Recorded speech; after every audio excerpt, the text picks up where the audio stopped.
আসসালামু আলাইকুম সবাইকে। আজকের এই ভিডিওটিতে আমি আপনাদেরকে দেখাবো যে আপনি কিভাবে আপনার মোবাইলে অতিরিক্ত এমবি বা মেগাবাইট কেটে নেওয়া কিভাবে বন্ধ করবেন। তো অনেকের ফোনে দেখা যায় যে এমবি আগের থেকে অনেক বেশি কাটতেছে বা এমবি দ্রুত ফুরিয়ে যাচ্ছে। তো এই সমস্যার সমাধান কিভাবে করতে হয় সেটা আজকের এই ভিডিওটিতে আমি আপনাদেরকে দেখাবো। তো এই ভিডিওটিতে বেসিক্যালি আমি কয়েকটা টিপস আপনাদের সাথে শেয়ার করব, যার মাধ্যমে আপনার যদি বেশি এমবি কেটে থাকে সেগুলো অনেকাংশেই কমিয়ে নিতে পারবেন এবং 1 জিবি ডাটা প্যাক দিয়েই আপনি অনেকক্ষণ ইন্টারনেট চালাতে পারবেন। তো দ্রুত এমবি ফুরিয়ে যাওয়ার সমস্যার সমাধান করার জন্য অবশ্যই ভিডিওটা শেষ অবধি কন্টিনিউ করবেন এবং আপনি যদি আমাদের চ্যানেলে নতুন এসে থাকেন অবশ্যই আমাদের চ্যানেলটি সাবস্ক্রাইব করে পাশে বেল আইকন অন করে দিবেন। তো চলুন শুরু করি আজকের ভিডিও।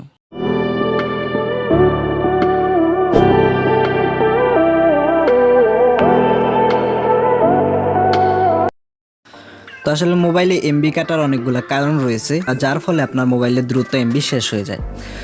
সবার প্রথম যে কারণটা আমি আপনাদেরকে সাথে শেয়ার করতে চলছি সেটা হলো যে আপনি অবশ্যই আপনার প্লে স্টোরে যদি অটো আপডেট চালু থাকে তাহলে আপনি অটো আপডেটটা বন্ধ করে নেবেন। তো এটা করার জন্য চলে যেতে হবে প্লে স্টোরে। তো প্লে স্টোরে গিয়ে এখান থেকে যে 3 ডট মেনু দেখতে পাচ্ছেন এই অপশনে গিয়ে এখান থেকে চলে যাবেন সেটিংসে।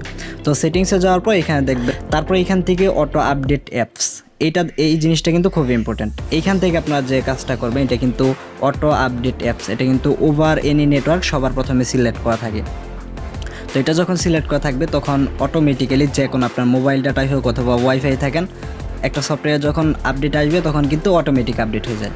তো এইখান থেকে আপনারা যে কাজটা করতে পারেন সেটা হলো যে ওভার ওয়াইফাই অনলি এটা দিয়ে নিতে পারেন, যে আপনার যখন সফটওয়্যার আপডেট আসবে এবং আপনি যখন ওয়াইফাইয়ের সাথে কানেক্টেড থাকবেন তখন শুধুমাত্র আপনার সফটওয়্যারগুলো আপডেট হবে। আর যদি বলেন যে কখনোই আপডেট দরকার নেই, আমি মোবাইল ডাটা ইউজ করে থাকি, সবসময় আপডেট করার দরকার নেই, আপনি নিজে আপডেট করে নেবেন। সো তার জন্য এখান থেকে ডু নট অটো আপডেট এটা দিয়ে জাস্ট এখানে ডান করে দেবেন। এবং তারপরে আর একটা অপশন রয়েছে যে অটো প্লে ভিডিওস, এই অপশনটা আপনারা do not auto play videos এটা আপনারা করে দিবেন। যার ফলে কি হবে, অটোমেটিক্যালি আপনার যে এমবিগুলো কাটতো বা অটোমেটিক্যালি সফটওয়্যারগুলো আপডেট হয়ে যেত এটা আর হবে না। এখন আপনার যদি কোনো সফটওয়্যার আপডেট দেওয়ার প্রয়োজন হয় আপনি নিজে ম্যানুয়ালি সফটওয়্যার সার্চ করে সেটা আপডেট দিয়ে নিতে পারেন। তো এরপরে আমি আপনাদেরকে যে জিনিসটার কথা বলবো সেটা হলো যে আপনার মোবাইলে যে সফটওয়্যারগুলো থাকে, যেমন শেয়ারিট প্রায় প্রত্যেকের মোবাইলে থাকে এবং ইমো সফটওয়্যার সবার মোবাইলে থাকে। তো এখানে আপনারা শেয়ারিটে গেলে লক্ষ্য করবেন যে শেয়ারিটে ইদানিং আপনি এখান থেকে ভিডিও দেখতে পারতেছেন। তো আপনার মোবাইলের যদি ডাটা কানেকশন বন্ধও থাকে তবুও কিন্তু এখানে আপনি ভিডিওগুলো দেখতে পারবেন। তো এখন কথা হলো এই ভিডিওগুলো কিন্তু শেয়ারিট থেকে অটোমেটিক আসে না, আপনার মোবাইলে যে এমবি থাকে আপনি যখন ডাটা চালু করবেন অটোমেটিক, আপনি মনে করুন ইউটিউব চালাচ্ছেন, তো এই মুহূর্তে আপনার ডাটা চালু রয়েছে, তো ব্যাকগ্রাউন্ডে কিন্তু অটোমেটিকে যে শেয়ারিট রয়েছে শেয়ারিট কিন্তু প্রতিদিনই নতুন নতুন ভিডিও আপনার জন্য ডাউনলোড করবে এবং সেগুলো কিন্তু ডাটা অফ করেও দেখতে পারবেন। তো এখন কথা হলো এগুলো কিন্তু সবগুলো আপনার মোবাইলের ডাটা খরচ করে ডাউনলোড হচ্ছে। তো এগুলো কীভাবে বন্ধ করবেন, আসলে ভিডিও ডাউনলোড এই অপশনটা আপনি যদি বন্ধ করতে চান শেয়ারিটে তাহলে শেয়ারিট ওপেন করবেন এবং শেয়ারিটে নিচে অপশন পাবেন যে জাস্ট এই অপশনে চলে যাবেন। তারপর এখান থেকে চলে যাবেন সেটিংসে। তো সেটিংসে যাওয়ার পর এখানে একটা অপশন রয়েছে যে অ্যালাউ ইউজিং ফর ডাউনলোডিং। তো আপনি জাস্ট কী করবেন, এই অপশনটা বন্ধ করে দেবেন। এটা যখন বন্ধ করবেন তখন অটোমেটিক এখানে যে ভিডিওগুলো আসতো বা আপনি যখন অন্য কিছু ব্রাউজ করতেন বা অন্য কিছু চালাতেন সেই মুহূর্তে যে ব্যাকগ্রাউন্ডে শেয়ারিট যে আপনার এমবিগুলো খরচ করতো সেগুলো আর হবে না। এবং আপনারা আরেকটা কাজ করে রাখতে পারেন যে শেয়ারিট থেকে যখন আপনার ফাইল আদান প্রদান করা প্রয়োজন সেই সময়টা ছাড়া আপনার জাস্ট শেয়ারিটের এই অপশনটা মানে শেয়ারিটের এই সফটওয়্যারটা আপনারা বন্ধ করে দিবেন। তো এটা করার জন্য কি করবেন, চলে যাবেন এই সেটিংসে।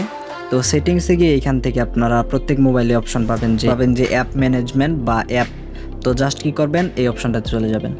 তো এইখানে গিয়ে অ্যাপ লিস্টে ক্লিক করবেন। সো তারপর এখান থেকে একটু কষ্ট করে শেয়ারিটটা খুঁজে নেবেন এবং এইখান থেকে জাস্ট কি করবেন, শেয়ারিটটা যে এখানে ফোর্স স্টপ আপনারা এই অপশনটা করে দিবেন এবং পরবর্তীকালে আপনার শেয়ারিটের কোনো প্রবলেমই হবে না, এইরকমই থাকবে আপনি। এবং এই একই সিস্টেম আপনারা ইমোর ক্ষেত্রে ব্যবহার করতে পারেন। এখানেও কিন্তু অটোমেটিক ভিডিও দেখার অপশন কিন্তু রয়েছে, অটোমেটিক ডাউনলোড না হলেও কিন্তু আপনার ইমো থেকে দেখা যায় যে কিছুক্ষণ পর নোটিফিকেশন পাঠায় বা ইমোতে ভিডিও দেখার অপশন রয়েছে। তো সেই ক্ষেত্রে আপনারা যদি এমবি কম খরচ করতে চান তাহলে আপনারা ইমো লাইট ব্যবহার করতে পারেন। তো ইমো লাইট কীভাবে ব্যবহার করতে হয় সেটা নিয়ে অলরেডি আমি একটা ভিডিও বানিয়েছি, আপনারা আই বাটনে ক্লিক করে অথবা ভিডিও ডেসক্রিপশন বক্স চেক করে সেটা দেখে নিতে পারেন। তো এরপরে আমি আপনাদেরকে যে জিনিসের কথা বলবো সেটা হলো যে আপনার সেটিংসে আপনারা যাবেন। তো সেটিংসে আসার পর আপনি একটি নিচের দিকে চলে আসবেন এবং নিচের দিকে চলে আসলে প্রায় প্রত্যেকটা মোবাইলে এখানে একটা অপশন দেখতে পারবেন যে ইউজার অ্যান্ড অ্যাকাউন্ট। বা গুগল অ্যাকাউন্ট লেখা থাকবে, আপনারা জাস্ট এই অপশনটাতে টাচ করবেন। তো এইখান থেকে উপরে একটা অপশন পাবেন যে অটো সিঙ্ক ডাটা, অথবা আপনার যদি এখানে 3 ডট মেনু থাকে যে সাইডে এখানে 3 ডট মেনুতে ক্লিক করে অটো সিঙ্ক ডাটা যেটা আছে এই অপশনটা বন্ধ করে দিবেন। এবং এখানে আর একটা কাজ করতে হবে আপনাদেরকে, সেটা হলো যে আপনারা চলে যাবেন এখান থেকে এডিশনাল সেটিংস। সো তারপরে একটু নিচের দিকে আসলে দেখতে পারবেন যে ব্যাকআপ অ্যান্ড রিসেট। এবং যদি আপনার অটোমেটিক্যালি মানে এক এক মোবাইলের তো সেটিংস এক এক রকম থাকে, তো আপনার মোবাইল থেকে জাস্ট ব্যাকআপ অ্যান্ড রিসেট এই অপশনটা খুঁজে বের করবেন এবং এইখানে গিয়ে যে ব্যাকআপ মাই ডাটা এই অপশনটা বন্ধ করে দিবেন। এটা যখনই চালু থাকবে মানে ব্যাকআপ মাই ডাটা এর কাজটা হলো যে এটা যখন চালু থাকে আপনার মোবাইলে যে ছবিগুলো রয়েছে, আপনার মোবাইলে যে ভিডিওগুলো রয়েছে সেগুলো অটোমেটিক গুগলে আপলোড করে দেয় এবং এগুলো আপলোড করতে কিন্তু আপনার মোবাইলের এমবি খরচ হয়। তাই আপনারা চাইলে এই অপশনটা বন্ধ করে দিতে পারেন, ফলে আপনার এমবি কিন্তু অনেকাংশেই কম খরচ হবে। তো সর্বশেষে এখানে আমি আপনাদেরকে যে জিনিসটার কথা বলবো সেটা হলো যে সেটিংস থেকেই আপনারা এখানে সিম কার্ড অ্যান্ড মোবাইল ডাটা এই অপশনে যদি যান, এইখান থেকে আপনারা পাবেন ডাটা ইউজেস। তো ডাটা ইউজেস এই অপশনে গেলে আপনার কোন সফটওয়্যার কত এমবি ডাটা খরচ করেছে বা কোন সফটওয়্যারে কত এমবি ডাটা খরচ হচ্ছে এগুলো কিন্তু আপনারা দেখতে পারবেন। তো এইখান থেকে মোবাইল ডাটা ইউজেস এই অপশনটাতে টাচ করতে হবে।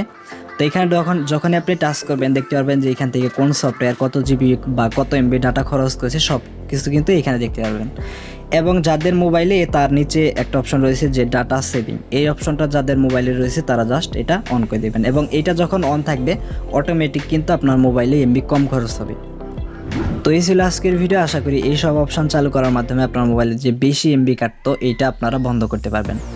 তো যদি ভিডিওটা ভালো লাগে অবশ্যই ভিডিওটিতে একটি লাইক দিবেন এবং ভিডিওটা শেয়ার করতে পারেন, আরেকজনকে দেখার সুযোগ করে দিতে পারেন। এবং আপনি যদি আমাদের চ্যানেলে এখনও সাবস্ক্রাইব না করে থাকেন অবশ্যই আমাদের চ্যানেলটি সাবস্ক্রাইব করে পাশে বেল আইকন অন করে দিবেন। তো সকলেই ভালো থাকুন, সুস্থ থাকুন, ফিরছি নতুন কোনো ভিডিও নিয়ে। আল্লাহ হাফেজ।